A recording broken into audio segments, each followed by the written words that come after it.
काही चुका अशा असतात ज्यांची शिक्षा कोर्टात किंवा समाजात मिळत नाही, पण माणसाला आतल्या आत मात्र ते आयुष्यभर जाळत राहतात. ती आग दिसत नाही, तिचा धूर निघत नाही, पण तिची धग मात्र श्वासाश्वासाला जाणवते.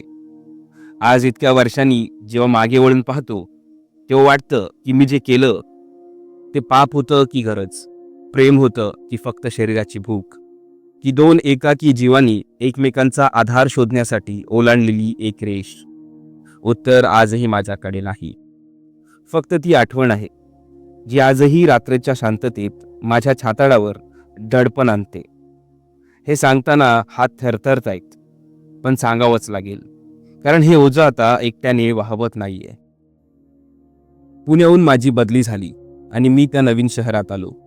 शहर नवं, माणसं नवी, आणि मी पुन्हा एक तोच जुना एकटा. कंपनीने राहायला फ्लॅट दिला होता, 4थ्या मजल्यावरचा तो 2 BHK. खिडकीतून बाहेर पाहिलं की फक्त सिमेंटचं जंगल आणि काळसर आकाश दिसायचं. माझं वय तसं लग्नाचंच होतं, पण घरच्यांच्या कटकटीमुळे आणि करिअरच्या नादात मी या गोष्टी टाळत होतो. मुळात मला एकटेपणाची सवय झाली होती, किंवा तसं मला वाटायचं. पण त्या फ्लॅटमध्ये आल्यावर पहिल्यांदाच मला भिंती अंगावर आल्यासारख्या वाटल्या. वस्तू लावायला 2 दिवस गेले. 3ऱ्या दिवशी सकाळी मी गॅलरीत उभा होतो. सिगरेटचा धूर हवेत सोडत असताना माझं लक्ष समोरच्या फ्लॅटच्या गॅलरीत गेलं आणि तिथे मला पहिल्यांदा पाहिलं. आणि तिथे मी तिला पहिल्यांदा पाहिलं. ती तुळशीला पाणी घालत होती. साधी सुती साडी, ओले केस, पाठीवर मोकळे सोडलेले, आणि चेहऱ्यावर एक अशी शांतता जी अस्वस्थ करणारी होती. ती सुंदर होती, पण त्या सौंदर्यात एक प्रकारचा थकवा होता. जणू काही ती जगते, पण त्यात जीव नाहीये. तिने एकदा माझ्याकडे पाहिलं, नजर मिळाली, पण तिने लगेच खाली मान घातली. त्या एका सेकंदात तिच्या डोळ्यात जे काही दिसलं ते रिकामं होतं. रिकामं घर जसं खायला उठतं तसे तिचे डोळे होते. मला तेव्हा जाणवलं की या बाईच्या आयुष्यात काहीतरी प्रचंड मिसिंग आहे. तिचं नाव रेवती. हे मला 2 दिवसांनी कळलं, जेव्हा तिचं पार्सल चुकून माझ्या दारात आलं. मी ते देण्यासाठी बेल वाजवली. दरवाजा उघडला तेव्हा ती समोर होती. अंगावर एक हलकासा परफ्यूम आणि किचनमधल्या फोडणीचा वास यांचा एक मिश्र गंध दरवळला. हे तुमचं पार्सल, मी म्हणालो. तिने घेतलं. बोटाला बोट लागलं नाही, पण त्या अंतरातही एक वीज चमकल्यासारखं होतं. थँक्यू, ती हळू आवाजात म्हणाली. आवाज इतका मृदू होता की वाटलं कानात साठवून ठेवावा. मागून कोणाचा तरी आवाज आला. रेवती, कोण आहे? तो तिचा नवरा होता, सुहास. सुहासला पाहिलं आणि मला थोडं आश्चर्य वाटलं. तो दिसायला हँडसम होता, पण त्याची देहबोली ती थोडी वेगळी होती. तो दारात आला, माझ्याकडे पाहून हसला. त्याचं हसणं गोड होतं, पण त्यात पुरशी ठसका नव्हता. अरे, तुम्ही नवीन शेजारी का? या ना, आत या, त्याने आग्रह केला. मी नको नको म्हणत होतो, पण त्याने ऐकलं नाही. मी आत गेलो. घर नीटनेटकं होतं, पण तिथेही एक प्रकारचा थंडगार सन्नाटा होता. जणू त्या घरात कोणी मोठ्याने हसतच नव्हतं. चहा पिताना सुहास खूप बडबड करत होता, त्याच्या नोकरीबद्दल, त्याच्या जिमबद्दल, त्याच्या कपड्यांबद्दल. पण रेवती, ती फक्त स्वयंपाकघरातून हॉलमध्ये ये जा करत होती. तिच्याकडे सुहासचं लक्षही नव्हतं. तिने नवीन साडी नेसली होती की जुनी, ती कशी दिसते, तिला काय वाटतंय, त्यांच्याशी त्याला काय घेणं देणं नव्हतं. मला तेव्हाच खटकलं, नवऱ्याची नजर बायकोवर जशी असायला हवी तशी सुहासची नजर नव्हतीच. त्याची नजर माझ्यावर जास्त होती, माझ्या बायांवर, माझ्या खांद्यांवर. मला थोडंसं उघडल्यासारखं झालं. दिवस जाऊ लागले. आमची ओळख वाढली. मी एकटाच असल्यामुळे अनेकदा डब्बा आला नाही की सुहास मला जेवायला बोलवायचा, किंवा कधी कधी मीही काही निमित्त काढून त्याच्याकडे जायचो.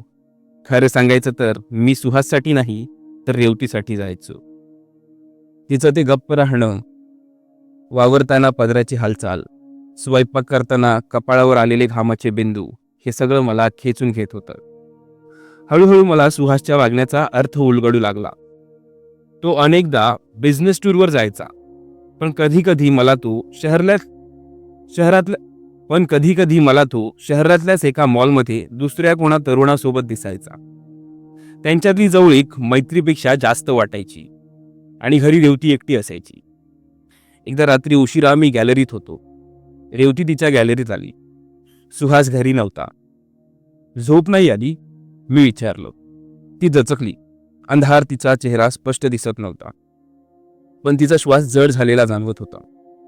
नाही, सवय झाली आता, ती म्हणाली. कशाची? एकटेपणाची? मी थेट विचारलं. ती गप्प झाली. मग हळूच म्हणाली, माणसाने अपेक्षाच ठेवली नाही तर दुःख होत नाही. सुहास, तो लक्ष देत नाही का? ती हसली. एक कडवट कोरडं हास्य. तू खूप चांगला आहे. मला मारत नाही, शिव्या देत नाही, पैसे देतो, फिरायला नेतो. समाज काय म्हणतो? चांगला नवरा. पण पण तो नवरा नाहीये. ती भिंतीकडे पाहत म्हणाली. त्याचं जग वेगळं आहे आणि त्या जगात बायकांसाठी जागा नाहीये. तिचा तो शब्द, बायकांसाठी जागा नाहीये, माझ्या काळजात आरपार गेला. मला जे संशय येत होतं तेच खरं होतं. सुहासला स्त्रियांमध्ये रसच नव्हता. मग हे लग्न केवळ समाजाला दाखवण्यासाठी? आणि यात रेवतीचा बळी जात होता. एका धडधाकट सुंदर स्त्रीला जसं वाळवंटातल्या झाडासारखं जगताना बघून मला आतून काहीतरी हरवल्यासारखं झालं. राग आला, पण त्यापेक्षा जास्त तिच्याबद्दल एक तीव्र ओढ वाटली. त्या रात्रीनंतर आमच्यातली भिंत पडली. आम्ही बोलू लागलो. सुहास टूरवर गेला की मी तिच्याकडे जायचो किंवा ती माझ्याकडे यायची. कधी काही पदार्थ द्यायला, कधी फक्त बोलायला. आम्ही तासन तास गप्पा मारायचो. सुरुवातीला फक्त सहानुभूती होती, पण हळूहळू सहानुभूतीची जागा कशाने घेतली ते मला कळलंच नाही. तिचं जवळ असणं मला हवंहवंसं वाटू लागलं. ती जेव्हा माझ्या शेजारी सोफ्यावर बसत असे तेव्हा आमच्यात अर्ध्या फुटाचंच अंतर असायचं, पण त्या अर्ध्या फुटात इतकी उष्णता असायची की मला दरदरून घाम फुटायचा. तिचा श्वास, तिची हालचाल, तिची नजर, सगळं काही आमंत्रण देत होतं. पण तरीही एक भीती होती. एक दिवस सुहास आठवडाभरासाठी बाहेर गेला. बाहेर मुसळधार पाऊस पडत होता. वीज गेली होती. सगळीकडे अंधार. मी मेणबत्ती लावून बसलो होतो. तेवढ्यात दारावर दचकन आली. तेवढ्यात दारावर टकटक झाली.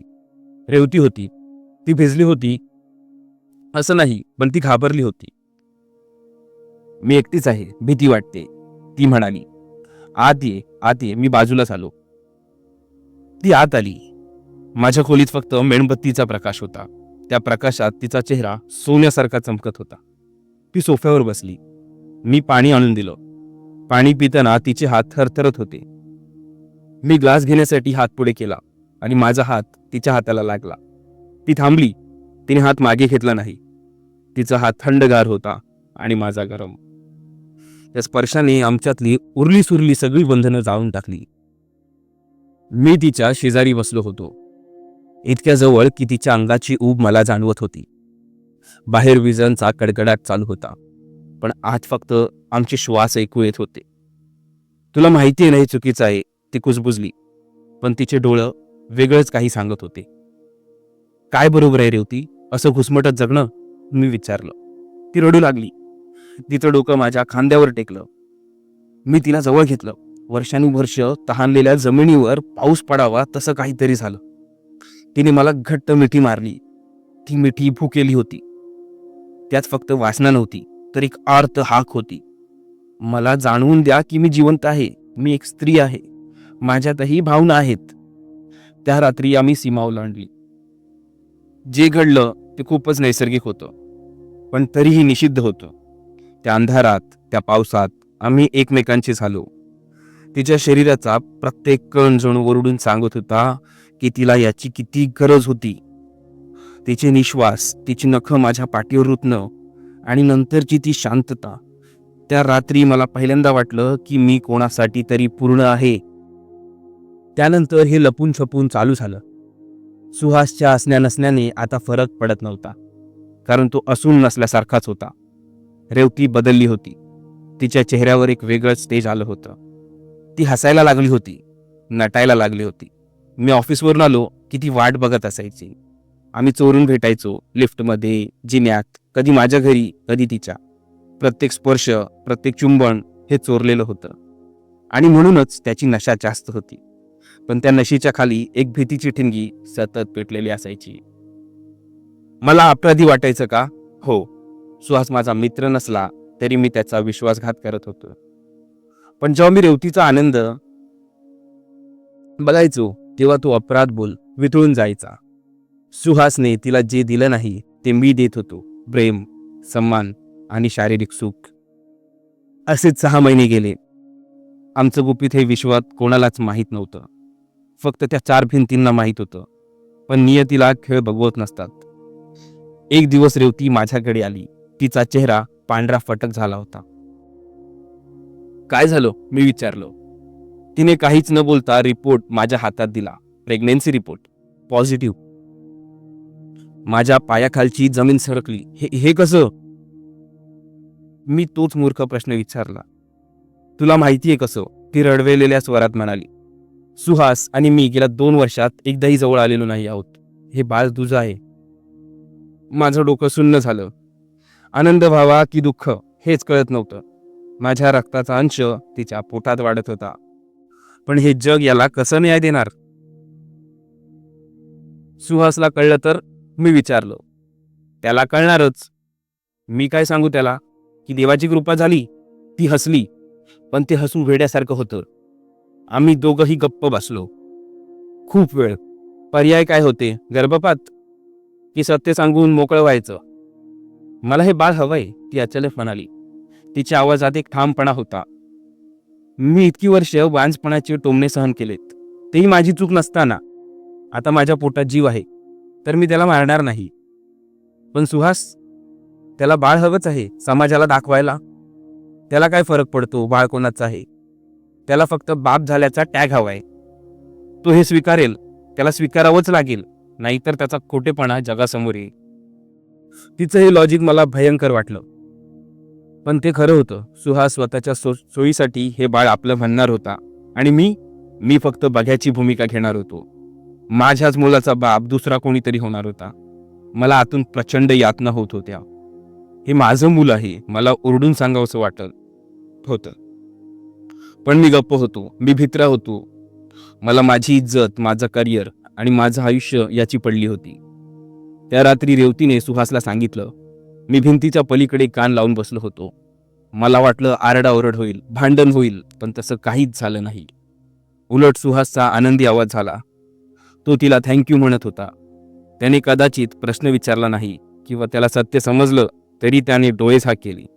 कारण हे बाळ त्याच्यासाठी ढाल होतं, त्याच्या पुरुषार्थाचा पुरावा. त्यानंतर दिवस माझ्यासाठी नरकासारखे होते.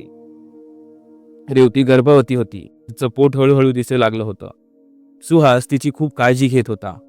तिला काय हवं नको ते बघत होता. सगळी सोसायटी सुहासचं कौतुक करत होती. किती चांगला नवरा आहे लोक म्हणायचे. आणि मी शेजारी राहून जायचो. रेवती मला भेटणं टाळत होती.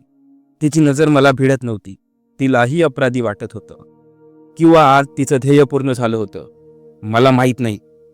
एक दिवस ऑफिसमध्ये बॉसने मला बोलावलं. तुझी ट्रान्सफर झाली आहे, नागपूरला प्रमोशन आहे. मी नाकारू शकलो असतो. पण मी होकार दिला. मला इथून पळून जायचं होतं. त्या रोजच्या आगीतून सुटायचं होतं.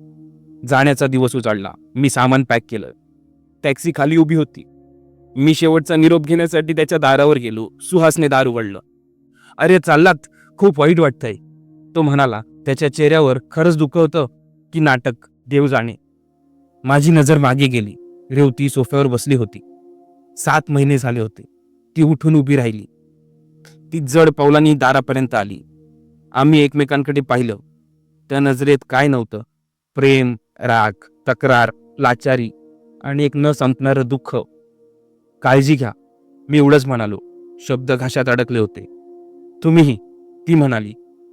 तिचा हात पोटावर होता, जिथे माझा अंश होता, ज्याला मी कधीच बाबा म्हणून हाक मारून देणार नव्हतो. मी खाली आलो. टॅक्सीत बसलो. गाडी सुरू झाली. मी मागे वळून पाहिलं नाही. पाहिलं असतं तर कदाचित मी जाऊच शकलो नसतो. आज 5 वर्ष झाली.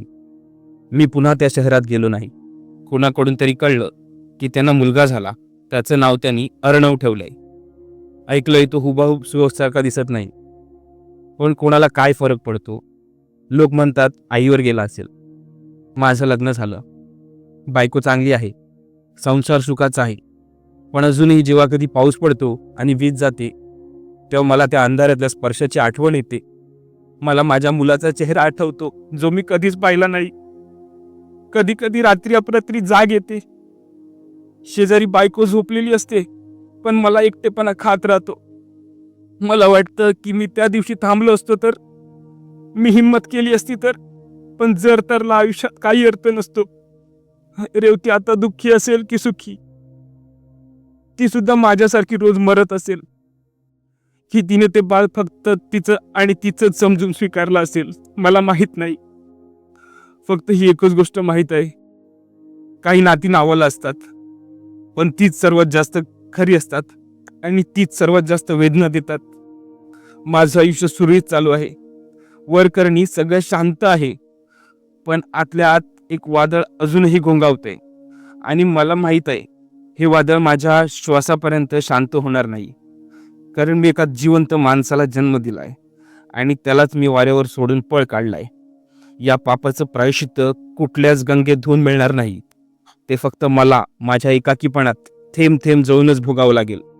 हेच माझं सत्य आणि हीच माझी शिक्षा.